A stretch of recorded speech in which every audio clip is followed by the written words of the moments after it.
how to choose the right martial arts style. In this video, we're going to cover 18 different martial arts styles in 7 different categories. And I'm going to share with you how they're different and reveal a shocking fact about martial arts in general at the very end. This is a well-kept secret by the martial arts industry. So, if you're looking for learning what style is best for you and you already know all the styles that exist out there, go on ahead to the next video where I talk about more details on realistic type, artistic type, intensity-based, fitness-based, and that way you can choose the right martial arts style based on your goals. This video though, we're just going to cover all the styles, well not all, but a lot of the styles that are out there. So let's get started. My name is Fawzia Lala. I am a self-defense instructor with Defense Ninjas. I have 2 black belts. I have trained in martial arts for 12 years and I have trained in 7 different martial arts. So I have a lot of martial arts experience here and I'm speaking from experience. A lot of these martial arts I'm going to list I have trained in, so let's get started. Alright, the very first category is the kick punch category. Now, martial arts that fall in this category do a lot of kicking and punching, and they are Taekwondo, Karate, and Kung Fu. Now, Taekwondo is more kicks than punches, a lot of jump kicks, flying kicks. Karate, not so much kicks, more punches than kicks. And Kung Fu, it does a little bit of both, but it's a more flowing style of martial arts. That is kind of the difference between these 3, but they're all kick-punch style martial arts. Next category, we have weapons. There are 2 martial arts I really like in this category. Now, there are a lot of martial arts that do weapons as part of their training, but it is not 100% of their training, right? So I've only included martial arts that exclusively trains in weapons, or for the most part, 80% at least trains in weapons. So the first winner in this category is Arnis. Arnis also goes by Kali or Eskrima. It trains with short sticks, bow staffs, which are longer sticks, daggers, which are short knife, short sword, long sword, and they do also some open hand defenses against weapons. And then you have Kendo, which is all sword fighting. Alright, the next category, takedowns. We have Hapkido and Aikido. Now, Aikido is a soft style martial art, and I didn't put it in that category because I think it's more appropriate in the takedown category. It's just that, takedowns, but it's very soft, gentle movements and you're not hurting your partner or your opponent. Hapkido is the opposite. It's a little bit aggressive. So in Hapkido, you're doing a lot of locks. You're putting a person in certain positions that they can't get out of to probably break their arm. If you put a lot of pressure and try to bend the arm in a certain way, it doesn't go. Okay, so that's Hapkido. So their purpose isn't necessarily takedown, it's more locks, but that leads to takedowns, and I thought this is great to put in that category. And the next one, groundwork, ground style martial arts. You have Brazilian Jiu-Jitsu and you have wrestling. Now they're very, very similar. The only real difference, just to keep this easy, if I really had to give one word to differentiate them, I'd say Jiu-Jitsu or Brazilian Jiu-Jitsu, BJJ, is more formal, whereas wrestling is more informal. Okay, so you have your formal uniform, the gi that you wear for Brazilian Jiu-Jitsu, you have belt ranks, you have a lot of belts you go through. Wrestling, not really, you just kind of train in a fitness type uniform, but it's not the traditional lapel and you don't work with those, right? But otherwise, they're very similar. Alright, next category is the kickboxing category. I have 3 in here that I really like. The first one is Muay Thai. It's quite literally kickboxing. It's just a Thai-style kickboxing. Exactly what you think. It's just kicks and punches. Alright, next one is Krav Maga. Now, some of you might think, hey, this is not really kickboxing. When you look at some Krav Maga videos, they don't look very kickboxing-like. But if you train in Krav Maga, your daily drills, your class pretty much looks like just drills that are kickboxing type. For example, somebody pulled you from behind. You turn around, you do kick, punch, punch, kick, block, step back.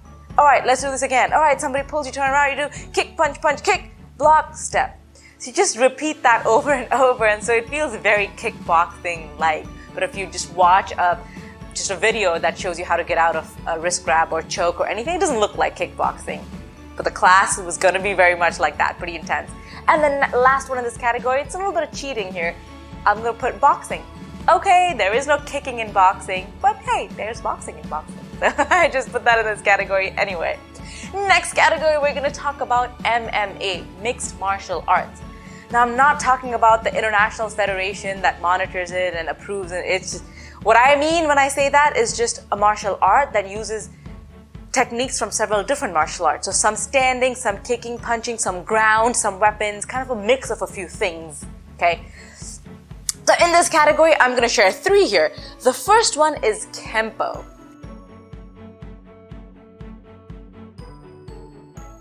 And so they do some standing, some groundwork. Then we have Pencak Silat, Indonesian style martial art. Similar kind of thing. They do some standing and some groundwork. And then we have Capoeira, which is a Brazilian martial art, and it is based on dancing. Okay, it's really cool. Check it out.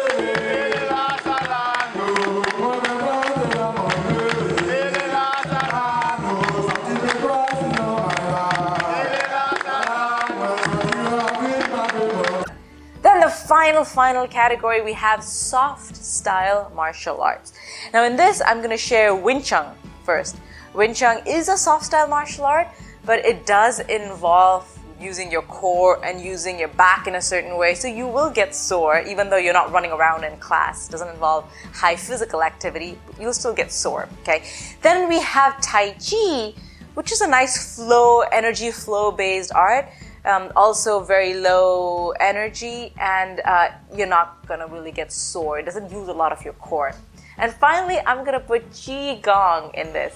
Now, okay, again, Qigong is not really a martial art, but it's so close to Tai Chi. So it just, if you don't really know much about martial arts or these types, and if you just look at people doing Qigong or Tai Chi, they look pretty much alike, okay? Now, the difference between Tai Chi and Qigong, really, Tai Chi is to yoga what Qigong is to meditation. What does that mean, okay? So Tai Chi is just full body, right? It's a flow. You're using energy to flow with it, full body type thing, just like yoga is. But Qigong is also flow, but it targets specific needs like immune system, boosting your immune system, boosting your energy, those kinds of things. So it's like, it'll have like, your lung points, how to breathe better, those kinds of things. Okay, so like how meditation has very specific goals that you're looking towards, well, that's what Qigong is. And it uses a little bit more of your imagination. It's like, imagine you're increasing your lymphatic fluid flow through your whatever, something like that, right? So a little bit of an imagination that you're using. And this covers all our different martial arts style. Now, before I share that shocking fact, World Cup secret that I was talking about that applies to all martial arts, post in your comments below if you have any questions on any style that I haven't covered yet. For example, you can say, hey, I love to dance. Is there any other martial arts besides capoeira that uses dancing? Or if this was very helpful, please just comment helpful, and then I'll know that this was very helpful to you. All right, so let's go to our shocking fact. Martial arts are not self-defense, okay? Martial arts doesn't teach self-defense at all. Now, doesn't mean there's something wrong with it. You can still train in martial arts. It's still great. I'm a martial artist at heart. But if you're looking to get self-defense training, martial arts is not going to help you. Maybe if you have 10 to 15 years of training, you'll potentially have enough speed, agility, and you can snap your kicks faster, and perhaps you can defend yourself to some extent. But if you don't want to invest that kind of time, then martial arts is not going to help you with self-defense. Yes, it can help you with self-confidence, and just like anything else can. Any other skill that you gain, like playing an instrument. If you get really good at playing a piano, you're going to gain some self-confidence. Or if you get really good at soccer, any sport, right? You're going to gain some level of self-confidence. Martial arts is just like that. Yeah, you start training at it, you get good at your stances, you get faster, you're going to gain some self-confidence. So go for it, no problem, just not self-defense. Now, if you are looking to train in self-defense, especially at a time like this, we are all sitting at home, quarantined, not really going out much. Yes, you still can learn self-defense and do that at home. Now, when you're ready to do it in person, feel free to go to defenseninjas.com/enroll if you're in the Seattle area and get a free class.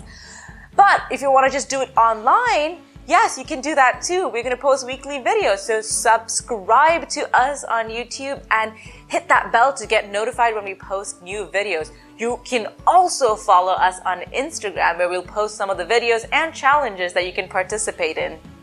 Alright, that's it. And if you now want to take this further, you know all the styles that are out there, and now you want to take this further and think about, okay, which one will best suit me? Then go on to the next video. I will cover that. See you.